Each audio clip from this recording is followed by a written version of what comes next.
Nanawagan ng ilang grupo na isabatas na ang panukalang dagdag sahod na 150 pesos para sa mga manggagawa. Ngayon pa lang umaalma na ang grupo ng mga employer. Narito ang aking unang balita. Dagdag sahod isabatas. Isang linggo bago ang ikatlong State of the Nation address ni Pangulong Bongbong Marcos, nangalampag ang ilang militanteng grupo at nanawagan taasan ang sahod ng mga manggagawa. Hindi raw kasi sapat ang inaprubahang 35 pesos na dagdag sa minimum wage ng Regional Wage Board. Sobrang insulto. Ano tingin nyo sa amin? Lilimusan nyo na lang kami? Tapos bobolahin nyo kami sa publiko, backbone of the economy, tumaas ang GDP, tumaas ang productivity. Sa kasalukuyan, 9 na legislated wage increase bills ang nakabinbin pa sa Kamara. Lahat nakapending pa sa committee level. Sa Senado, isa naman ang aprobado na sa ikatlong pagbasa. Sabi ni Employers Confederation of the Philippines President Sergio Ortiz Luis Jr., 10% lang ng labor force ang makikinabang sa legislated wage increase.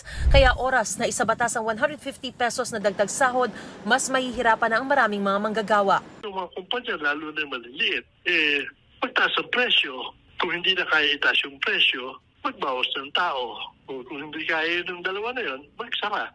Yun ang resulta. Collegial decision naman daw ng 7-man wage board ang inaprobahang 35 pesos na dagdag sahod ng mga manggagawa at may malinaw na basehan naman daw ito. We have to balance po yung capacity to pay din ng mga employers, and we have taken into consideration yung mga industries din na apektado pa rin ng pandemic. It will always be a delicate balancing, but at the end of the day, we like to look at job preservation. Isinumite na raw ng National Wage Coalition ang kanilang apela sa National Wage and Productivity Commission noong isang linggo para sa dagdag na 150 pesos sa sahod ng mga manggagawa. Nakatakda namang magpulong ngayong linggo ang National Wage Board para magkomento sa apelang ito na kailangan din nilang maisumite sa loob ng 10 araw.